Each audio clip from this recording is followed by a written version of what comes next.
Good morning, everybody, and welcome to another presentation by the Center for International Private Enterprise on COVID-19 and corruption issues. This session, going for 90 minutes, will be recorded. If you'd like to communicate to me, Frank Brown, who will be moderating, or pose a question, please do so using the chat function. Again, this is the Center for International Private Enterprise's 90-minute presentation on corruption, global trade, and COVID-19. And I will now turn it over to the Center for International Private Enterprise's Executive Director, Andrew Wilson. Andrew?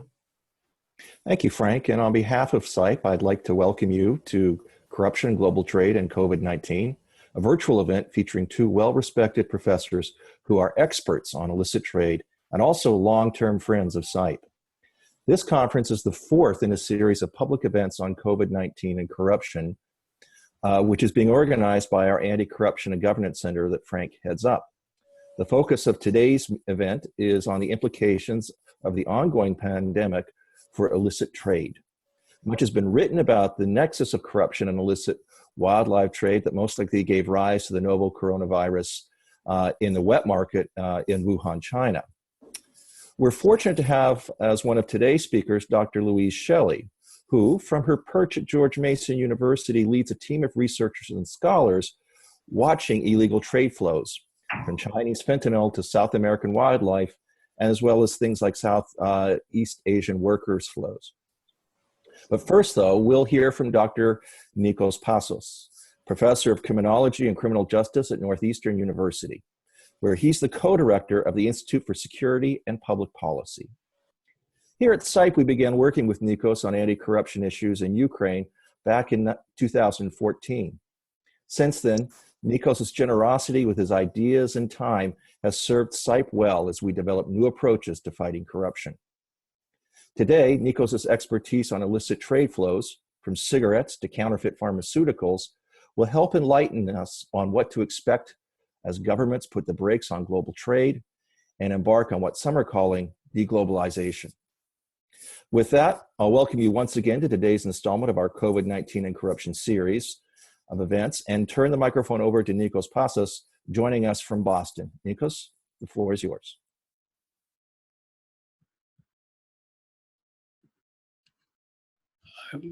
Good morning, good afternoon, and thank you very much for the kind introduction. I would like to provide summarily a conceptual framework to assist us with the discussion of what risks we can expect and what policy options and measures we can consider. So when it comes to illegal trade, the first point I would like to make is that it does involve the unlawful transfer of commodities, services, and humans when we have misdeclarations of origin, destination, final use, price, quantity, or quality of goods. But trade also hides illicit finance. And the underlying offenses range from tax evasion to bribery, fraud, capital flight, money laundering, terrorism finance, and so on.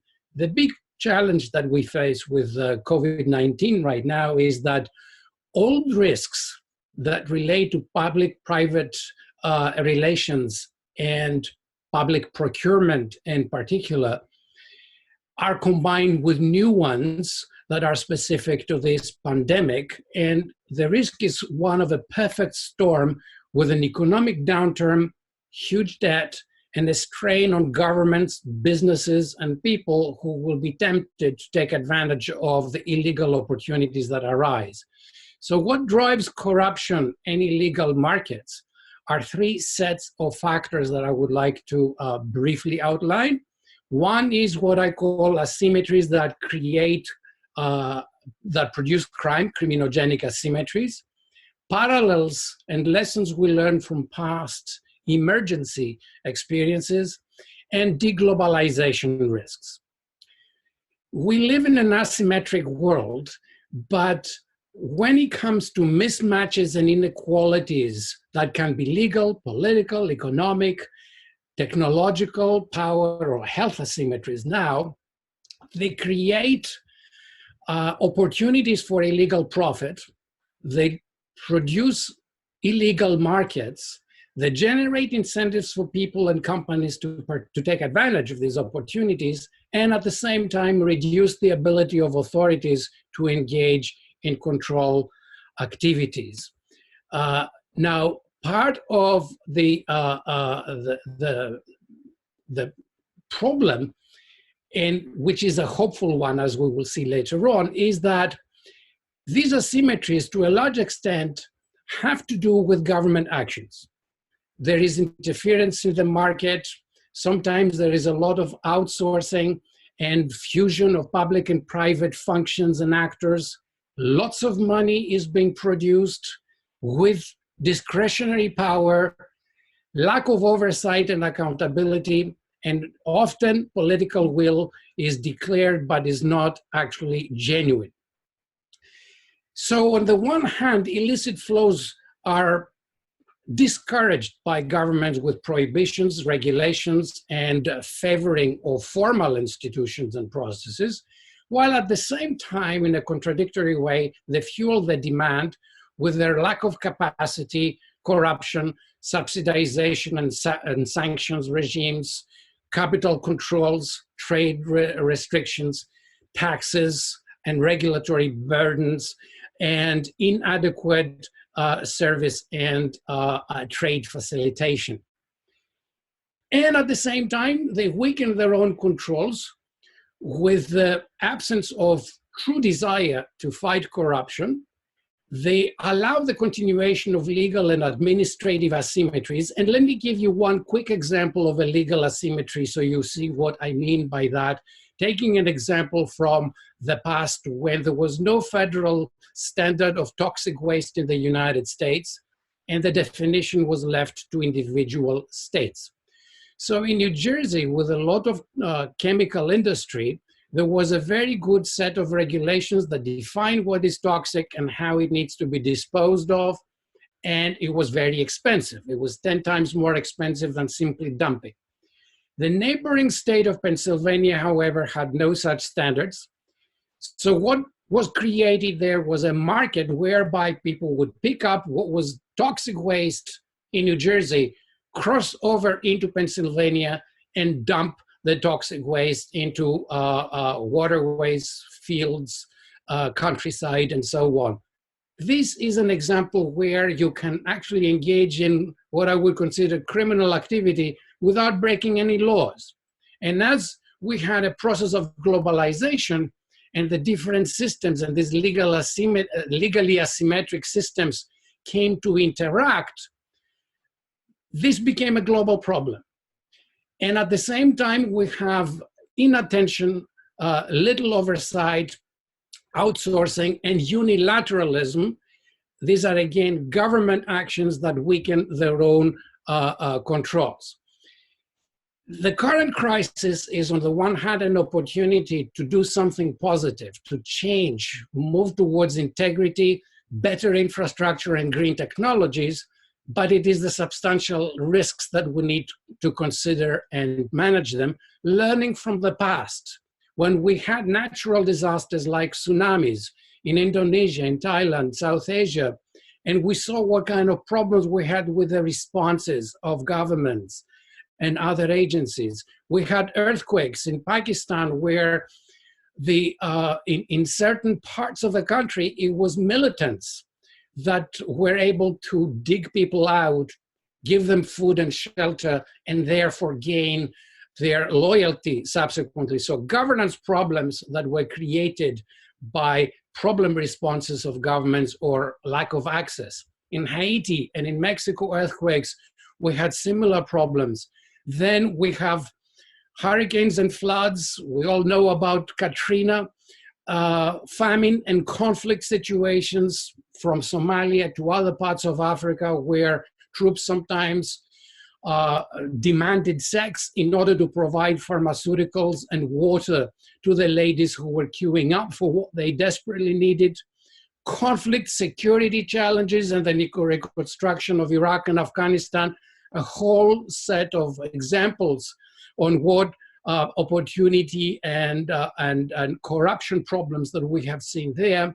And then we have the criminalizing effects of embargo and sanction regimes. These are the undesired and unanticipated, to some extent, consequences of regimes. And we have seen that from South Africa and Israel to Iran, Iraq, and North Korea. So all of these things give us ways to think about the current situation. We have demand and supply asymmetries, like with protective equipment. Huge demand for these items lead to price gouging.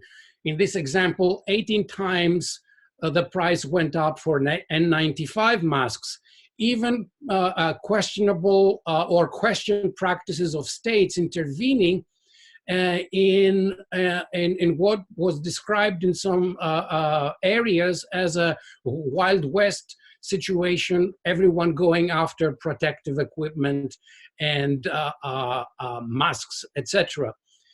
This is a test in the quality of governance everywhere, where sometimes government actions, again, unintentional effects, are, instead of helping with social isolation, they in fact contribute to the spreading. So here is the example of what we have seen in Kenya, what we have seen in Brazil, where the favelas in the end were protected by drug gangs that were isolating and introduced curfews when the government was not so attentive to that situation, all the way to the enhancing of inequalities, making the whole situation riskier to vulnerable and fragile communities, where people in India had 4 hours to leave the place of work to go to their remote villages and cities to seek shelter as transportation was closing down.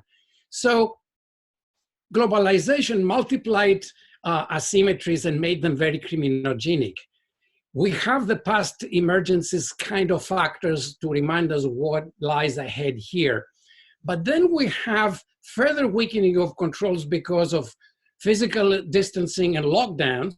We can see how animal poaching, for example, has increased recently in places where controls are not as strong. And at the same time, with the huge funds that governments and international agencies are pouring in, there is a lot of fraud, the risk of a lot of fraud, and therefore the need for people to launder that using trade, the trade-based money laundering. And then we have the deglobalization risks, whereby trade is likely to shrink with extreme debt, trends of nationalism and populism, where we have interventions that are more ad hoc rather than principled. The risk of lobbying leading to favoritism and additional interferences in the markets, where buyouts and supports may actually lead to state agencies having a stake or participation in private companies, depending on the program that you look at and the terms for saving certain sectors. And the consequences that we need to be aware of is that some companies will become very dominant, some governments oversized, and we will have more corruption and graft in oligarchic contexts.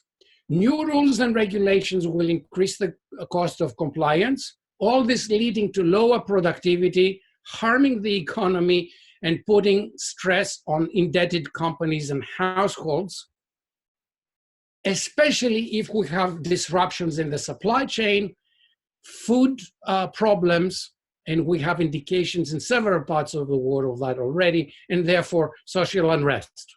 So all this creates demand-supply asymmetries. This is where trade becomes illegal. And when we need international frameworks, normative frameworks, and institutional more, this becomes weakened with unilateralist kind of approaches.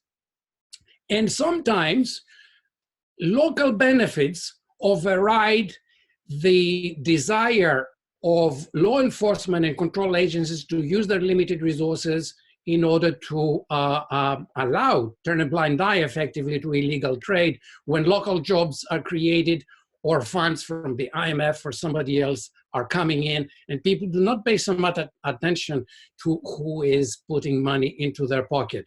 This is a picture of food protests in South Africa. So the bottom line is that the consequences are more asymmetries, more crime-related challenges when government capacity is reduced. Unfortunately, some will consider and introduce austerity regimes, and the pressure on companies to make some profit and survive will tempt them into taking advantage of the crime opportunities that emerge. Lots of fragile populations then become vulnerable to victimization, and we have the decoupling of places like China and the United States with potential conflict. So, with all these asymmetries and substantial risks, the big question is how effective will be the policy responses to minimize and manage this. Government, because it has a hand in creating asymmetries, has also a handle on how to reduce them and manage them. But then there is the corporate social responsibility in cultures of integrity, the role of civil society, international organizations, and donors, which is a whole new set of questions that I hope we will be able to discuss. Thank you so much for your attention. Nikos, thank you very much as well. Before I introduce our next speaker, Louise Shelley, I wanted to remind everybody who I am and where you are. So my name is Frank Brown, and I head up the Center for International Private Enterprises Anti-Corruption and Governance Center. And where you are is a 90-minute presentation on global trade, corruption, and COVID-19. This is part of a weekly series we've been putting on for about a month now on COVID-19 and corruption. If you'd like to stay up to date on news on that topic, COVID-19 and corruption, just drop us a line in the chat function here in the conference, or else an email, and we'll add you to our COVID-19 and corruption WhatsApp channel. We've got about 50 people on it now. We update it every day.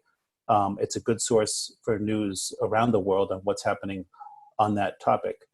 Our next speaker is somebody who's been incredibly helpful to CIPE over the years as we have expanded and refined and deepened our approach to anti-corruption.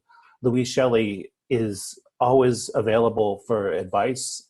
She leads an informal community of anti-corruption experts and practitioners here in Washington. And she comes to the subject with a rich background. I'll name a couple of her accomplishments. The most recent one is the publication of a book called Dark Commerce last year. If you Google Dark Commerce and C-SPAN, you can see a recording of her being interviewed about the book. The book was just chosen a week or two ago by the International Secretariat of Transparency International in Berlin as one of the top 3 books on anti-corruption. So it's worth checking out. She heads up at George Mason University the Center on Terrorism, Transnational Crime, and Corruption. And that's really where her cohort of scholars and researchers have created sort of a small community of people who really bring the anti-corruption scene here in Washington and globally to a higher level. The level of professionalism, the level of inquisitiveness, the ability to break down silos and talk to law enforcement, talk to government officials, and talk to people like me is really a service to the work globally. I've gone on long enough. I'll let Louise make her presentation, and I'll turn over the slide deck to her. Nikos, thank you very much for your presentation. We're hoping to leave about 50 minutes for questions and answers. There'll be lots of chances for folks to weigh in with questions. Just use the chat function, and we'll read out your question to whoever you direct it at. Thank you very much.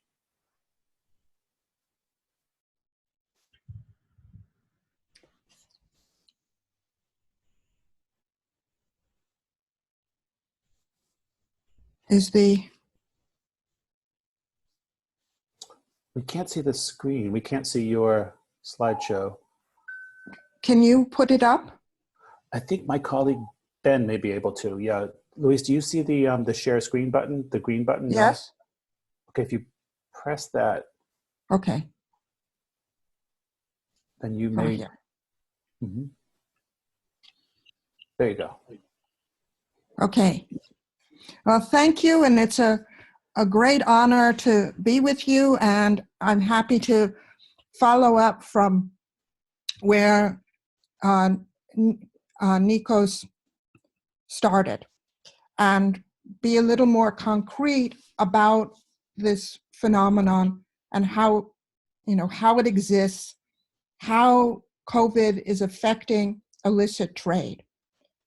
About a year and a half ago, my book, Dark Commerce, How a New Illicit Economy is Threatening Our Future, was published.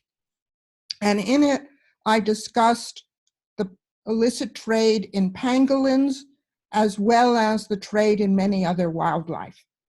When I thought about our future, I was not thinking about a year and a half from the time of publication, but unfortunately, the pace of our reality is much faster than I realized. Why mention the pangolin? As Andrew Wilson in his opening remarks commented, there seems to be a lot of scientific evidence that how COVID started was this coronavirus to humans, probably a pangolin. Pangolins are, and their scales are extensively sold at wet markets. Pangolins are protected by the CITES Convention because they are an endangered species. So the only way that pangolins can wind up in the wet markets of China, as well as in Asia, is through illicit trade that functions through corruption along the supply chain. So one of the questions comes, as people are suggesting, and there are many petitions that are circulating, urge China, urge other countries to control their wet markets. But the phenomenon that we need to be considering is how do we make sure that this illicit trade is not driven underground and facilitated by corruption, by border guards, customs officials, and others. And so we need to be thinking about the illicit trade that is so problematic because animals, especially wild animals, are sources of zoonotic transmission. And most of the major regional and other pandemics or epidemics we've faced of disease have started from zoonotic transmission. So illicit trade in wildlife and its accompanying partner, which is corruption, are absolutely key to health today and in the future. So here is this pangolin, which is an unusual mammal in that it has scales, but these scales are absolutely irrelevant to human health, just like the rhino horns that are being trafficked for huge quantities of money. The next chart is one that shows the roots for illicit pangolin trade.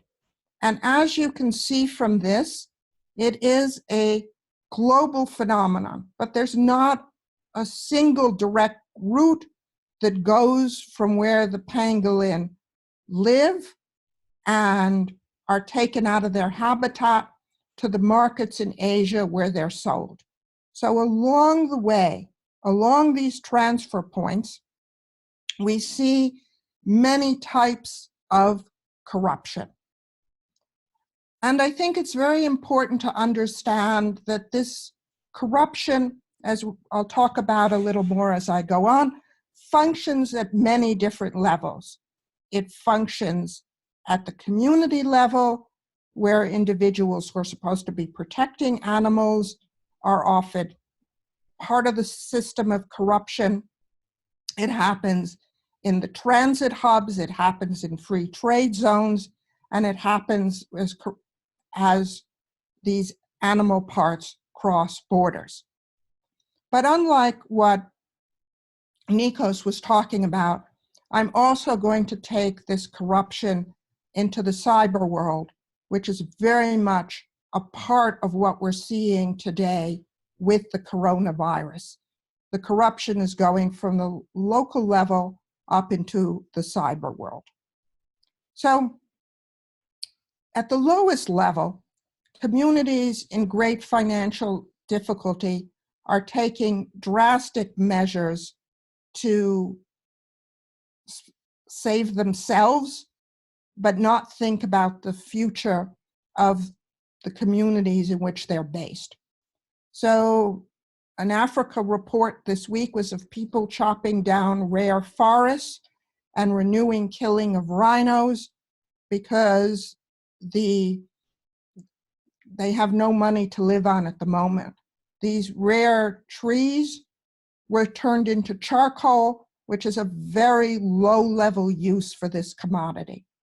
In Russia, they're experiencing more poaching in the Far East, and the area off of Baja California in Mexico is an enormously rich marine area, and there are certain very protected animals there that are sought for medicinal purposes in Asia, and the Navy that has been very active in protecting them, as well as NGOs, is not being able to function in this corrupt environment, and this illicit trade is continuing and escalating since COVID. We also need to think a lot about the issue of supply chains, because trade is, and especially global trade, as Nikos just pointed out, is supported by international supply chains. And these supply chains have been disrupted in the COVID period. One of the things, as was mentioned by Andrew Wilson, is that looking at the fentanyl trade, and in mid-February, websites for fentanyl out of China were saying that production and shipment had ceased. So there have been serious disruptions in illicit trade. And now, as there is an effort to get cargo moving, there's an absence of oversight, of focus on moving cargo at a very rapid pace, and corrupted officials who might be subject to scrutiny can now hide their facilitation of the movement of illegal goods in the name of rapid delivery. But where I think we need to be seeing and looking very much more is in the problem of online activity. And why do I talk about the centrality of online activity? Is that a lot of the purchases that are being made for counterfeit goods are being made through online websites. Nikos pointed out in his talk an advertisement and problems of supply and quality of supply for people seeking masks to protect themselves, protective equipment. Much of this trade is going on in cyberspace. And before this COVID epidemic started, we had a failure to police counterfeits online. There are literally between 30 and 40,000 websites that are selling pharmaceuticals online that are not properly vetted, in which the quality of the materials that they're selling is not assured, and many of these websites have turned to selling protective equipment, masks, and other activity with as much attention to the quality of produce as they had before. That is, they're selling counterfeits, they're selling defective materials, and this is a very serious problem. There's been a lot of pressure on online websites, on social media, to stop facilitating human trafficking, child pornography, but there has not been much attention and demand for companies to be policing counterfeits. Though this week there was a very interesting ad on this anti-corruption network that I helped convene with a job from Amazon asking for somebody to be working in their counterfeit division or anti-counterfeit division, but there has not been enough done to be vetting platforms that are operating in many parts of the world that are facilitating the movement of counterfeit and often inferior goods. And so we have this other serious problem of not only do we have the pandemic, but we have an illicit trade that leads to medical personnel not being protected, of individuals taking false online advertising as to the efficacy of medical formula that may actually cause them harm rather than help them, because there is no known medicine that helps protect you or cure you from COVID.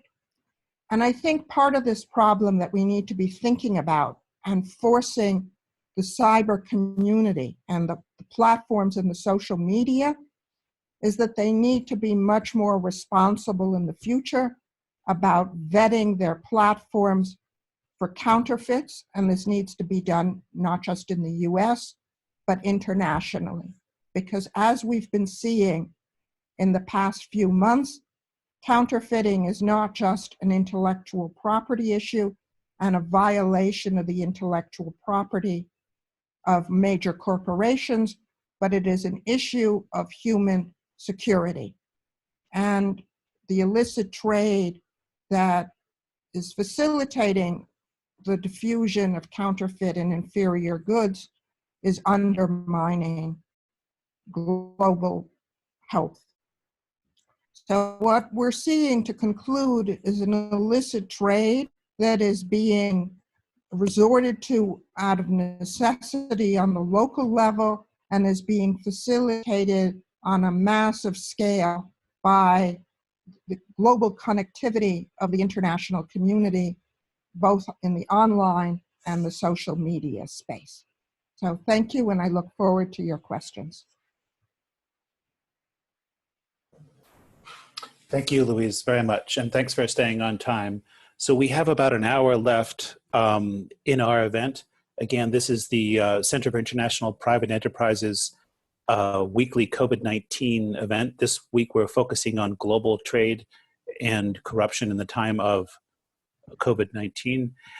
And we have just heard from two speakers, one, Louise Shelley from George Mason University, and before Louise from Nikos Passas from Northeastern University. We'll open it up now for questions. And let me just put Nikos's video on and unmute him.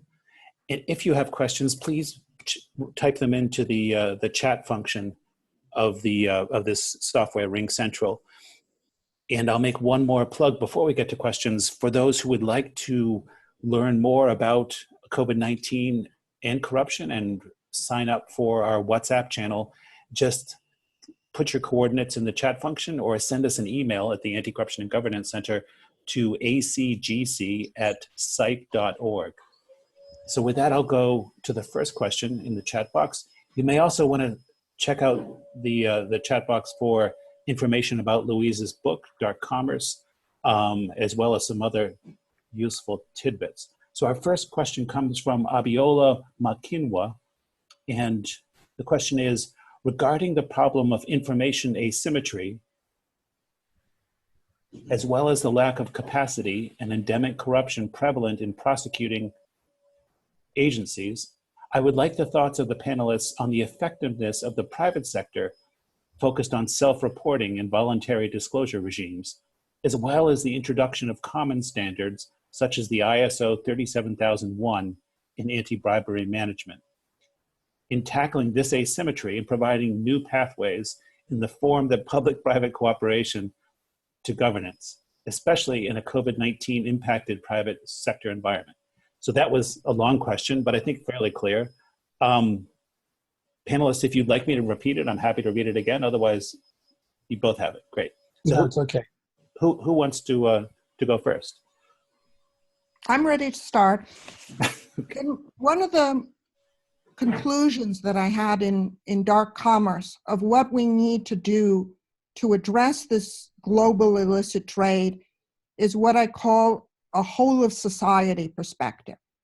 Not a whole of government, as many people talk about, or of multinational organizations, but that there is a very important role for civil society, just as you talked about, of civil society working with the business community, of awareness being raised by journalists, the important role of NGOs.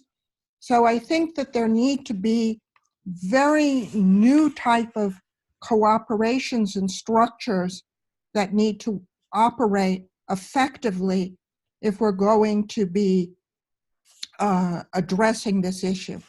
One of the things that one of the projects that TRAC, the center I had, is working on is an effort funded by USAID on corruption and natural resource governance.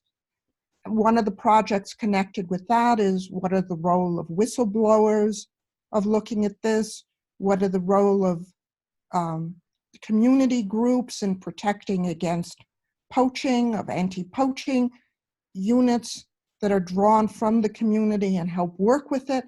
So there are many different ways and strategies that we need to think about that bring the community into a broader discussion with corporations and government. Well, mine, if I may, I've also published, and I just shared by email with you, Frank and Ben, a paper that I published right after I testified before Congress on the question of illegal trade and what needs to be done. It is very much along the lines that Louise mentioned. It is a call for collective impact initiatives where you don't have just public-private collaborations, but also an active role of academics, the press, media, and others. When it comes to information asymmetries, harmonizing that information is the job of every one of us. When it comes to the role of private companies, is that what we need is compliance that goes beyond the law and check the box kind of compliance and looks at what the ultimate objective is. We need a culture of integrity. We need to prevent misconduct, not just stay out of trouble with the law. When it comes to civil society, the press, academics, donors, and international organizations, here we have roles about monitoring. Here we have roles about whistleblowing and protecting the whistleblowers. And here we have keeping both governments and companies honest by actually checking on them. So it is a job for everyone. Everyone has a role to play, and we must be aware about this, of this. This is what I meant, that we do have a perfect storm, but unlike the weather, we can actually deal with the ingredients and reduce the impact of the storm. It is within our control. Thank you both for great answers. One more time, a reminder, if you do have questions, feel free to post them in the chat function and I'll read them out. Unfortunately, given this format, it's not possible for me to unmic the 60 plus participants and let you just ask the questions freely. So with that, I'll ask a question. myself, one of the things that we've been talking a lot about at the Center for International Private Enterprise is the likelihood, and I've seen these discussions in the compliance community as well, but the likelihood that as businesses open up again and are very, very keen to restore revenue flows, that there'll be tremendous pressure on folks, for example, in the sales departments, to cut corners, to pay bribes, to do everything it takes to allow the business to survive and get through this crisis. In view of that, what sort of remedies are there to help those who are going to say, wait a minute, no, we need to stick to the rules and we need to keep the commitments that we've made, and ethics are ethics regardless of the business pressures. So I put that question out to both of you, keeping in mind that this is brand new territory. Since the inception of the FCPA, the Foreign Corrupt Practices in 1977, we've obviously never seen a crisis like this one that's put such tremendous pressure on businesses for their very survival.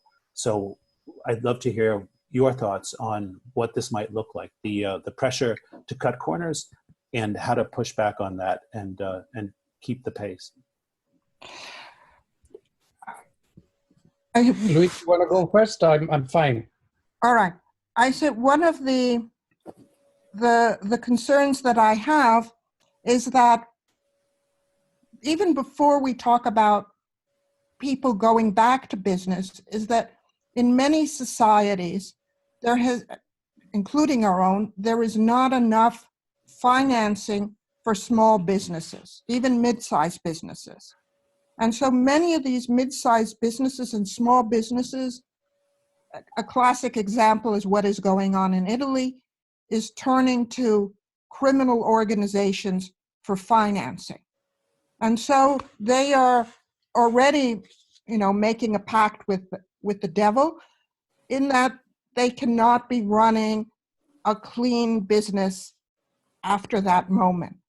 We saw some of this in the United States in the last fiscal crisis, 2000, 2008, 2007, 2008, when we had members of Mexican cartels buying devalued real estate in the US that was subsequently used as safe houses, stash houses for criminal activity. And though there were, in the state of Arizona, an attorney general aware of this problem, there was not enough action. So I think what we need to do, and I think what was useful in Nikos's talk, is to learn from the past, but it's not just natural disasters, it's fiscal crises. So yes, there's pressure on businesses, but even before the business comes into operation or reopens or needs to sell quickly, we have many problems that are placing the profits of illicit trade and they're being laundered into the economies. So we need to think at that stage before we go into the operational stage in which contracts are being obtained through corruption. And I think we need to be focusing on international mechanisms that work, because as we've seen with corruption in the past, it has led to enormous financial flows out of the developing world. And that leads to even more problems. And as Nikos, I'm sure, will say something about, we need to be worrying about the kinds of protests and conflict that may arise from these desperate situations. Well, it's becoming boring, but again, I agree with Louise. One particular lesson learned from the financial crisis and the response of governments and central banks to that is that we managed to resolve the crisis, but we failed in dealing with the peace that followed, with the calm that followed. We had all kinds of perverse incentives, lack of accountability, immunity and impunity for serious misconduct, and inequalities that turned everything unsustainable. And we must learned that lesson for this particular crisis as well. This is why I was referring to a culture of integrity, and this is why I also mentioned the issue of the normative frameworks. What is helpful, if there is a silver lining in the pandemic, is that the whole planet is as strong as the weakest link. You cannot wall off the virus.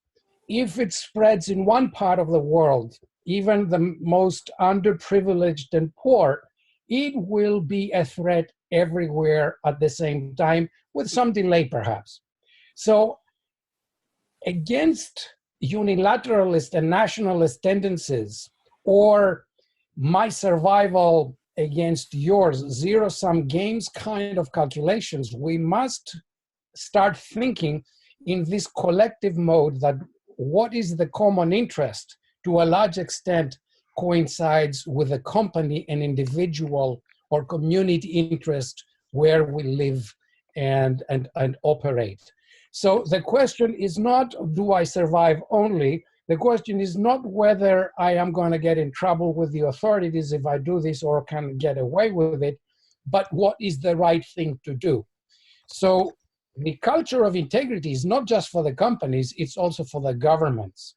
We need to have some general principles and values that will guide action, measures, policy, and their implementation so that we can bring up common incentives that align the self-interests so that we can actually act in concert in order to, and I anticipate other problems. Who's going to find the first vaccine?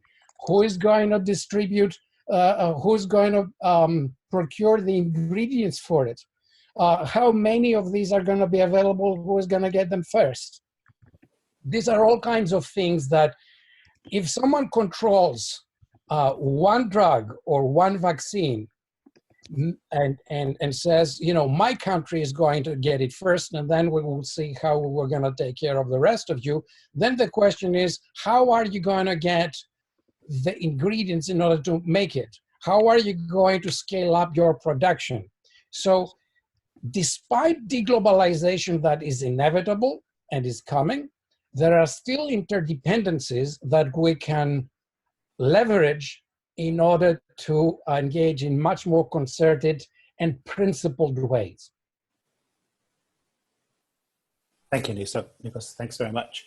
And just as an aside, these issues are really front and center at CIPE, and I think at many other organizations as well, as we discuss the reaction to COVID-19. And I mean specifically sort of renegotiating these boundaries and striking a new balance between the needs of the private sector, the needs of communities, and doing our best to make sure that the sort of ethical norms that have emerged over the last half century are preserved when it comes to corruption, especially in emerging markets. So with that, I'd like to turn to another question, this one from Matt, who asks, first he says, thank you to Dr. Shelley and Dr. Passas for their very informative presentations. Then he asks, in West Africa, especially the Sahel region, we are already experiencing increased vulnerabilities to illicit flows as a result of COVID-19, and these are weakening state controls. Terrorist groups are taking advantage of the crisis to increase their illicit economic activities like cattle rustling, smuggling of artisanally mined gold, etc. For states that are already weak and impoverished with porous borders and where people are struggling for daily survival, what can be done to curb these illicit flows and the insecurity that they are fueling? Thank you.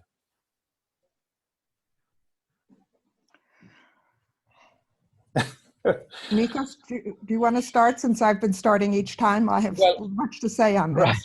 You know, the Secretary General of the United Nations actually made a statement some time ago that applies across the board. And that is, when you have a pandemic that concerns everyone, all kinds of conflicts, all kinds of sanctions, all kinds of fractions and turmoil needs to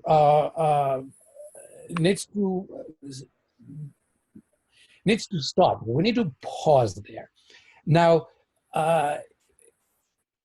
Governments, to some extent, are more within our control that are terrorist groups, rebels, criminal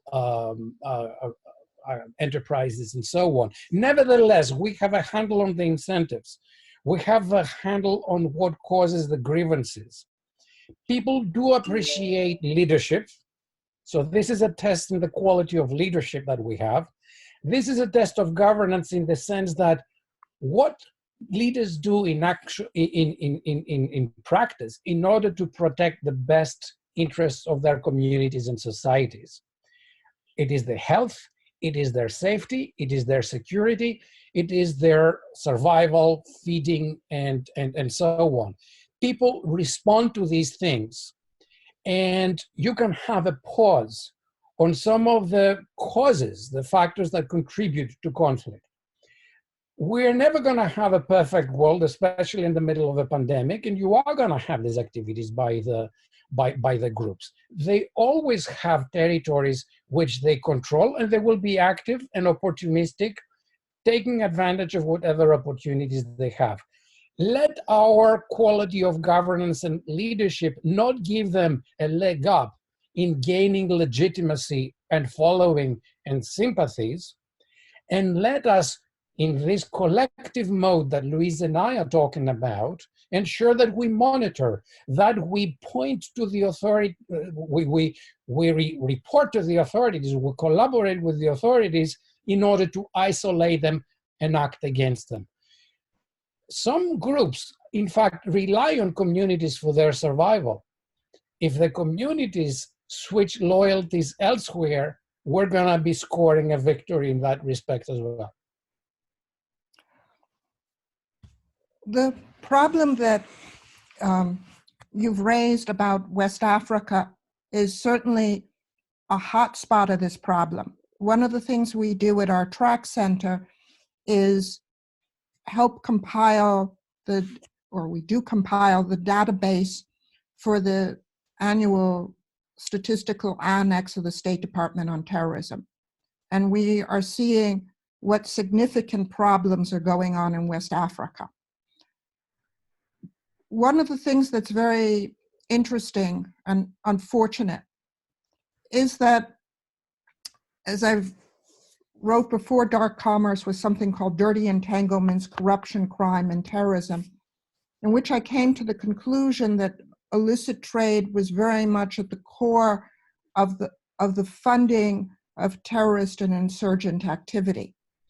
And one of the things that's particularly disturbing is that much of this terrorism and insurgency is going on near hotspots of biodiversity, in which there are just incredibly rich natural resources. You mentioned online the problem of gold, and that's also a problem that has been going on of artisanal gold mining with the FARC in Colombia that was making more money from gold cultivation or collection than from drugs at the time before it went to the negotiating table. So part of this, since there's such a dependency on natural resources, whether it's oil, whether it's gold, whether it's minerals, is to make sure that these products that are entering the international supply chain are being used, come from responsible sources. And that's where a lot of consumer activism needs to come, and pressure on companies and organizations that they have responsible supply chains. And that's where the community that can inform on these problems needs to work and inform corporations that this is going on, and needs to inform consumers and shareholders that can put pressure on companies to be responsible in their sourcing. I also saw a question in this list on what about the problems of migrant workers. And that's also another issue that is very important, in that people need to be not exploiting labor at this time. And I think there's going to be much more labor trafficking, much more abuse of vulnerable individuals. And for example, the state of California has a law called supply chain transparency, in which it requires every corporation that is operating in the state of California that has over $100 million in revenue to be responsible for its supply chains. So most large businesses have to legally to operate in California and consequently elsewhere in the US to be responsible about their supply chains. And so there's much more that can be done on raising awareness of these abuses to make individuals responsible. If I could just add one thing, what this crisis revealed is that we do have some critical workers, and we first thought about the health workers and law enforcement controllers and so on, but what increasingly became apparent is that we are also talking about people working in groceries, who make the deliveries, who work in farmland, who are in meatpacking factories. They are critical workers as well. And a very substantial proportion of those come from the migrant communities. This is something that must be right in the center of the discussion on how we win the peace after that. When we have the extraordinary inequalities between executive salaries and bonuses for companies that are failing and are being bailed out, even though they were mismanaged and they were purchasing their own shares with extra liquidity for the past 7 years, and how the salary structure and income structure and the threefold inequality of wealth, income, and opportunities needs to be rebalanced. This is where, as an author from India pointed out, this crisis is a portal. We need to enter it, and we don't need to go back to what we had, because what we had before was quite problematic in many respects, and now is the chance to fix some of the problems of the past. I agree with Nikos. It's a very important time for us to try and fix structural problems that people tended to overlook before. I'm hoping in future sessions of this series, we can begin to address some of those issues as well. So thank you for touching upon those. We've got about half an hour left in our 90-minute event. For those who may have arrived late, this is the fourth installment in a series put on by the Center for International Private Enterprise on COVID-19 and corruption. This edition focuses in on corruption, global trade, and COVID-19, and features two scholars and practitioners, Nikos Passas from Northeastern University and Louise Shelley from George Mason University. About 30 minutes left, lots of questions in the chat box. So panelists, if you don't mind, so that we can try to get to everybody's questions, perhaps shortening your answers a little bit when it's possible. I'll read the next question. It's from Rita in Portugal. She says, Nikos mentioned legal asymmetries. They are especially tricky to solve and provide opportunity for crime. I'd love to hear participants about how they envision the efforts needed to overcome such legal asymmetries and differences between different countries for fighting transnational global crimes and harms. Well, part of the answer is harmonization and reliance of the international instruments that we have in place. When it comes to corruption and serious crime that are under discussion here, we have the UN Convention Against Transnational Organized Crime, as well as the one against corruption, and the OECD Convention Against Bribery in International Business. They provide the broad baseline, the implementation of which, when effective and consistent, actually helps us harmonize laws and reduce these asymmetries. This is where, supporting WHO, the United Nations, and international organizations is essential, is vital, and this is what needs to be really stressed, emphasized as strongly as possible, because it is in our collective interest as well as the national and personal interest.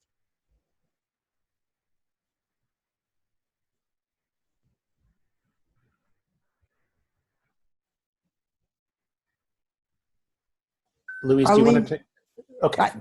Okay. Nikos is a lawyer. I'll leave it to him. Okay. So our next question, very short, whoever would like to take it. The question from John is, do you see a potential for increased kleptocratic activity as a result of COVID-19? Unfortunately, yes. And I think I mentioned it in my remarks, but with less oversight of financial flows, of money flowing in through IMF and other aid packages, this may just be a sort of a round robin where the money flows in and then flows out again because kleptocrats are seizing and abusing these funds. And even on the local level, I was hearing in a community of Calcutta of funds that are being, or food that's being provided to people on lockdown. And some of this aid that's being provided is being diverted and then resold. So we've got this going on, this sort of kleptocratic activities from low-level corruption to very high level. I am equally concerned about this. What we have is billions and billions of dollars requested from developing countries to the IMF and other sources in order to deal with the crisis. In Europe and North America, we have trillions of dollars that are flowing in, and you have, even in the United States, some comments to the effect, now it is an emergency, we're gonna worry about accountability and such issues later. It is not later. The time for these things is right now. If you don't do things from the very beginning, if we do this about other people's money, imagine how easy it is for kleptocrats to take advantage of that, in the same way that even in some presumably democratic societies, we have power grabs in multiple countries, as an example of how this disaster is being taken advantage of in order to introduce authoritarian measures that will have a lasting effect way long after the crisis is over. So we need to be alert right now about all this. Thank you both for good comprehensive answers. Next question from Carolyn, asking a related question. Given that these problems are global, is the current legislation to tackle corruption and recover the proceeds of crime still adequate for the purpose? I don't think so. We're working on an antiquated, legal system in which everything is state-based, but the problems are international. And one of the things that's been advocated for is, an international court, not just to deal with criminal offenses, but with international corruption. But so much of this requires sort of very slow bilateral discussions. When the money moves internationally, the trade moves internationally, and it often goes and is disguised through subterfuge and through movement through free trade zones. And so our present system is not up to the tracking, unfortunately. And I think we need much more attention to beneficial ownership in the West, where lots of this money comes. And there have been efforts or people trying to insert legislation on beneficial ownership into these aid packages in the United States, because we have so much money that can flow in because we do not require to know who is really behind the money. And none of that has been adopted at the moment. So people working on this are still trying very, very hard to institute these changes here. And in addition to that, yes, there are legal and institutional answers to this in order to enhance whatever systems we have in place. But one thing that I would like to add is the innovative use of technologies. There are all kinds of artificial intelligence and machine learning programs that can be leveraged, that can be used for enhanced due diligence, for identified beneficial owners, for tracking assets, for finding accounts. There are companies and there are solutions, I am on the board of a couple of them, where these kinds of services are available. And the price can be lowered so that people can use them more widely. But the hopeful message is that collectively, again, as a global community, we do have some of the tools that it will take to deal with these kinds of things with respect to kleptocrats, with respect to corrupt abusers, with respect to fraudsters, and all kinds of criminal entrepreneurs.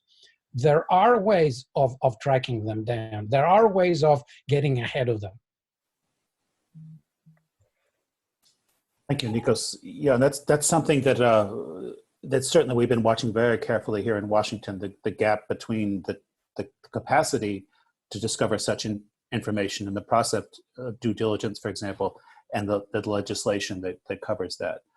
Next question from Shane, asking, how realistic is the idea of a collective impact or a whole society initiative when governments are presently taking a more nationalistic stance? How can we direct attention to support these collective whole society initiatives? I have a couple of examples that are worth mentioning. The first one comes from Thailand, where despite the fact that at some point the business community decided that they could not rely on the government to fight against corruption, they decided to engage collectively on their own. They took the initiative, and there are more than 900 companies participating in a self-enforced and really exemplary way in order to introduce standards way beyond what laws required. And they were able to make a huge difference for their economy, for their society. The other example comes from Bolivia, from La Paz, where the mayor of La Paz, many years ago, in the middle of the financial crisis, in a context of embedded corruption, was able, with the help of only one or two people from outside, to draw on the experiences, the thoughts, and the insights of the community in very scalable and easy to apply, simple town hall kind of meetings, was able to fight corruption, firing thousands of police officers at once, and nevertheless being able to get reelected 3-4 times afterwards. Let's learn from these examples. Do not underestimate the power of the people when they get together. There are also collective impact initiatives that we have seen when the solution to a social problem becomes part of the business model of a collective initiative with a division of labor and with a backbone organization that can guide with common metrics the common purpose. There is reference to that in my most recent publication that I can share with you. It's currently in press on what the anti-corruption movement needs to consider and needs to do. Again, in this respect, there are answers. I think there are a lot of answers that one can see from human trafficking that has been such a compelling issue for so many people. And as a result of this, there has been pressure on the technology community that has been such a facilitator of this activity to be much more responsible. There has been pressure, as I said, in California on supply chain legislation. So there are many fora and discussions on protecting individuals that bring together civil society, journalists, the business world, and government. And I think it's these fora and modes of communication and the mechanisms that have been established among these groups that are so key, that need to also be expanded to many more areas of illicit trade and corruption at the present time.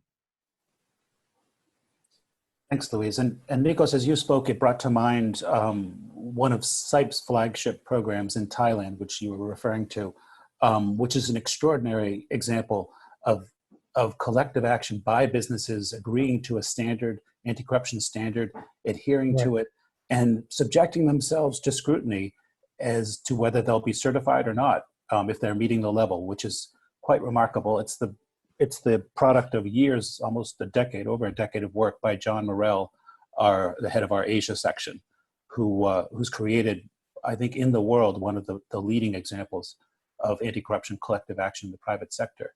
So after that brief commercial, I'll move on to the next question from Ben, who asks, I recently listened to a podcast at the London School of Economics where former United Kingdom Prime Minister Gordon Brown spoke about the overemphasis of local national solutions and the underutilization of international mechanisms to deal with COVID-19.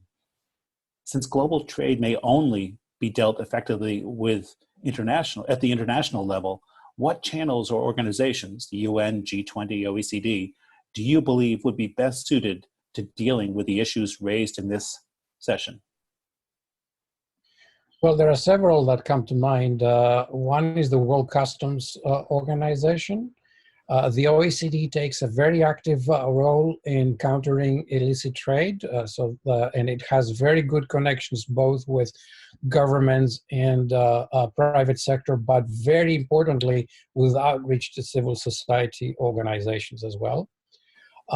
You have the United Nations, and there's on one hand the Global Compact, but you also have the development program that can be used for that purpose. WHO is an important organization in this respect also. So there are regional ones that I can think of also, but you know, one of the development principles is do no harm is one, and the other one is use what you've got. So we got to use what we've got.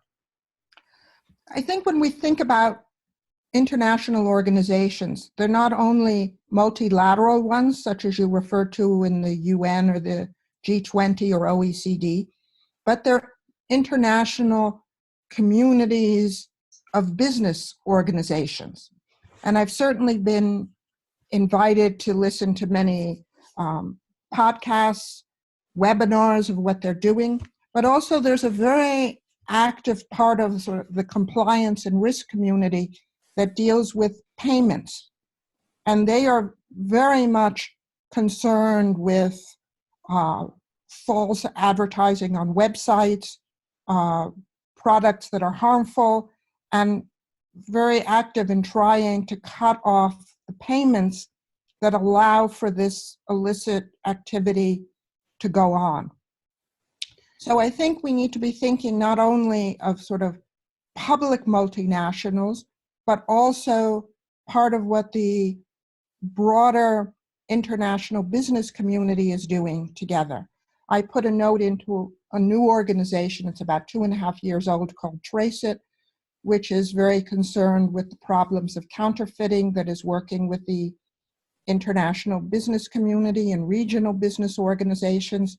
So when we think multilaterally, it should not be just on sort of the multilateral governmental level, but the private sector as well, which I'm sure CIPE thinks a lot about too.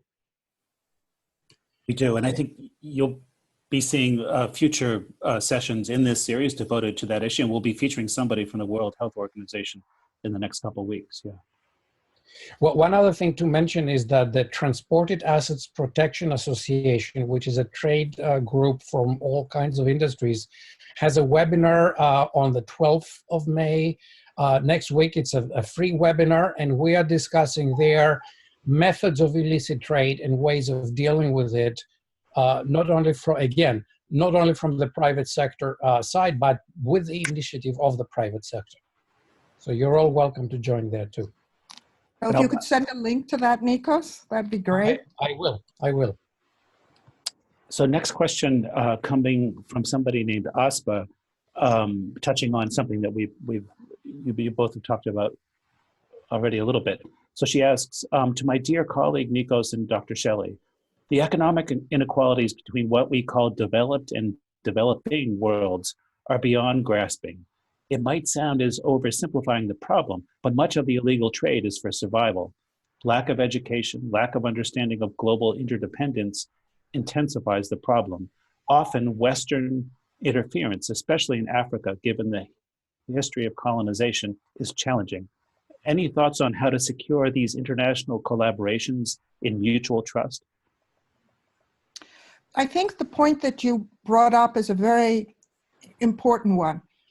As I'm running to the end of my semester on illicit trade, I'm saying to them that illicit trade is very different from transnational crime, because transnational crime is done for profit, while a lot of this activity that we're talking about of illicit trade that involves corruption is done on the grassroots level for survival. And so that's very important to understand this distinction and not use all the tools that we have to combat transnational crime to be dealing with problems of what is survival. But people have to understand that their short-term survival for today may undermine their survival within a year or two. And when they're dealing with such crisis of whether they have enough food for next week, it's hard to think that way.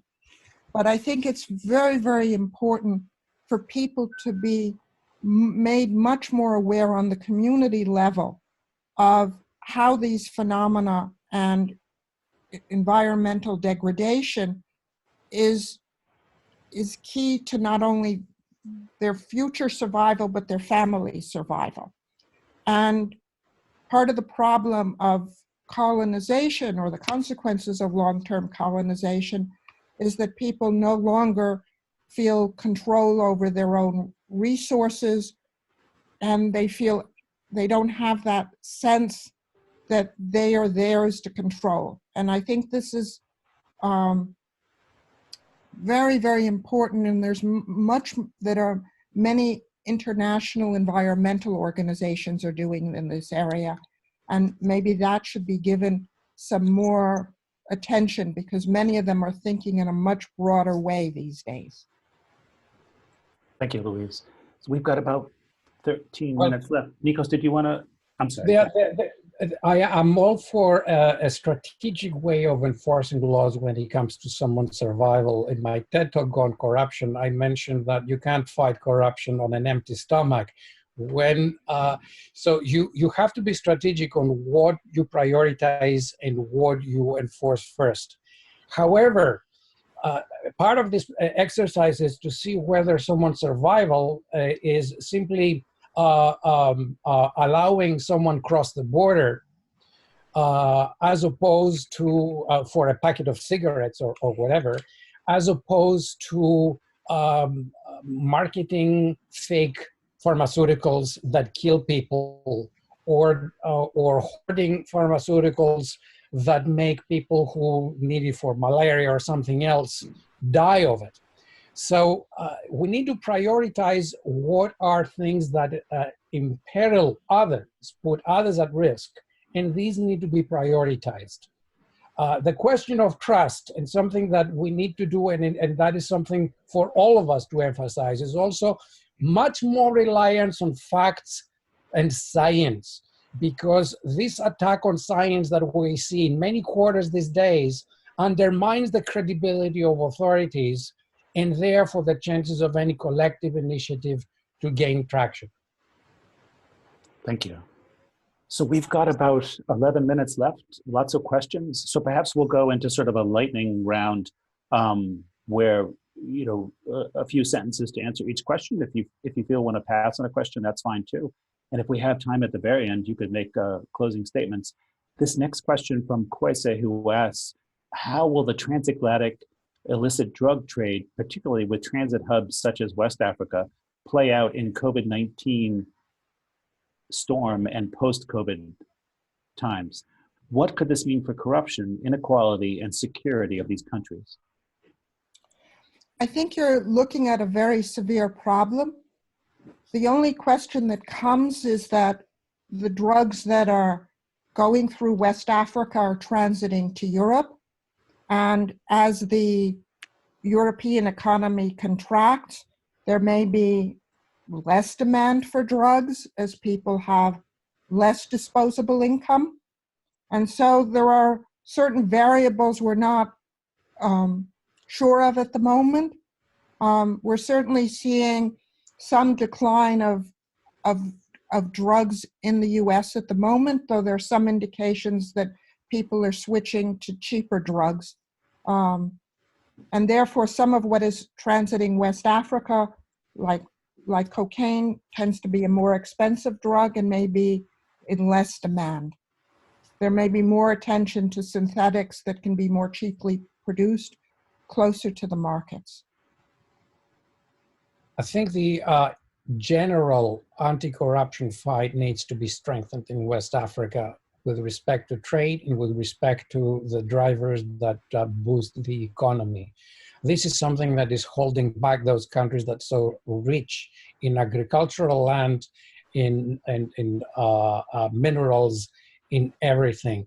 They do have some pockets. I was in Conakry repeatedly recently and in Abidjan. There are pockets of excellence. There are promising areas. So islands of integrity can be generated, but we're not going to fight illicit trade if we do not deal with corruption that goes all the way from port authorities and customs to traders themselves and other government officials. Thank you, Nikos. Next question, touching on a theme that's really become dominant in this event. Abiola asks, the new normal is hard to conceptualize. To paraphrase a common Nigerian expression, is it values that will feed me? I wonder how robust the global anti-corruption architecture is and whether it can hold up against the reality of hunger, poverty, survival. How can civil society in particular respond to this new reality? What specific steps do you recommend? Well, in this article that I just wrote, it is going to appear in the Yearbook of Global Ethics, Business and Compliance. I refer to going back to basics and emphasizing what the ultimate goal for anti-corruption organizations and actors is, as opposed to going through the motions and using metrics that do not really measure anti-corruption progress and achievements.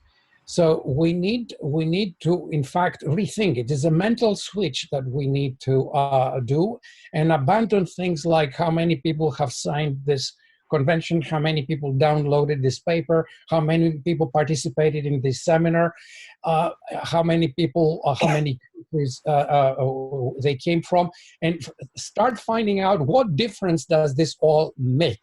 So an emphasis on outcomes as opposed to outputs is essential. And then using those other principles that I was saying earlier about finding the common self-interest and how it aligns with a collective one, that is the key. Because just preaching to the converted or appealing to moral principles has not worked and is unlikely to work when people are struggling to survive.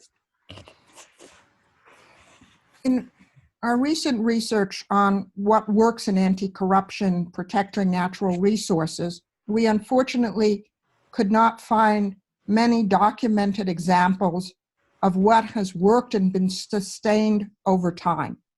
There are groups like the Goldman Prize that recognize individuals who at great risk to themselves often protect resources against corrupt businesses, corrupt leaders, but how to maintain that over time is very difficult. And I think we need to be doing much more focus on what works. And one of the things that we know from international research is that women are generally less involved in corruption, maybe because they don't have access to such resources, but also because they think about their families and their futures. And so one of the things that has been done to protect animals is to set up women's anti-poaching units that provide resources to women and let them fight the corruption and the criminal activity. So we haven't talked much about women, but I've noticed there are many women on this call, and we need to be thinking about how women's professional and community organizations can be strengthened in this era to deal with anti-corruption in much more effective ways.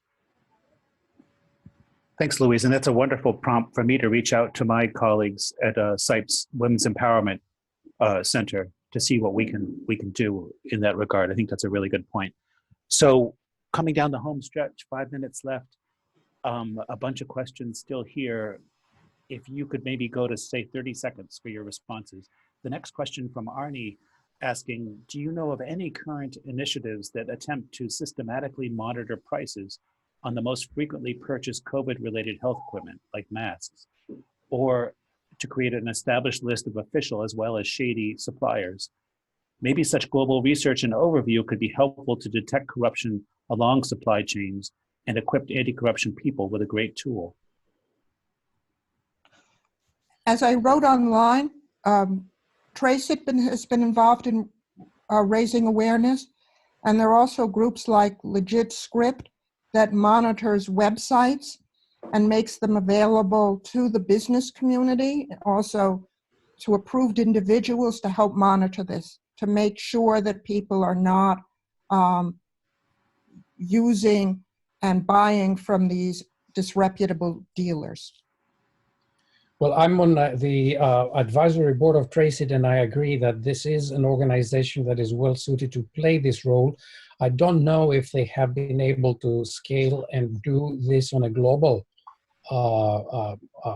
plane, because it is market research that we're talking about and some due diligence that's very labor intensive and quite expensive. That's why some people in the corporate world are doing this. And that's very interesting, and they've been doing it for a while so they can build on the base that they have. This is in the payment processing community. Exactly. Let's use what we've got. Exactly. So just a couple of minutes left. For each panelist, this is a question from Marisol. For each panelist, if you could make 1 or 2 changes immediately to start to tackle this immense issue, where would you start? One of the things I would start with is legislation on combating requiring beneficial ownership and putting much more controls over offshore locations and requiring much more transparency in supply chains.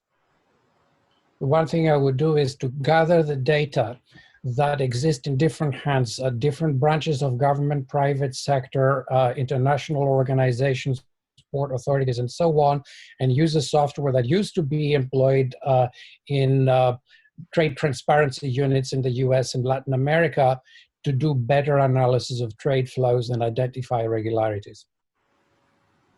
Thank you both. So we have time. I think if you each wanted to take a minute and just wrap up with some final words, we have time for that if you'd like to. I think that we're at a moment where the world has a possibility of changing, and we see these incredible threats at the present time, but we need to be making people much more aware of what can be done when we come out of this crisis, as we're structuring and deglobalizing, as Nikos talked about, and how we take much more control over our supply chains in the illicit global economy. And the role of academics is actually something to bring out, analyzing facts, bringing them out, and identifying the risks rather than over-optimistic and unrealistic narratives will better prepare us to seek common solutions to the common problem that we have. Thank you, and thank you both. I think your contributions today have really helped us accomplish what we're aiming to do with this series, which is to provide a forum, a place where people can help understand just what we're going through now, what this inflection point is, what the possible paths forward are, what mistakes we should avoid repeating in the past. And I would urge everybody on the call, if you'd like to be part of this conversation going forward, just put your coordinates in the chat box or send us an email to acgc@cipe.com, and we'll add you to our COVID-19 and corruption WhatsApp channel. With that, I'll wrap this up. Thanks again to our panelists. We'll be back on next Thursday with a session about anti-corruption compliance with speakers from Africa, from Thailand, and from an FCPA expert here in the US. So please join us for that next installment of our COVID-19 and corruption series. Thanks, everyone.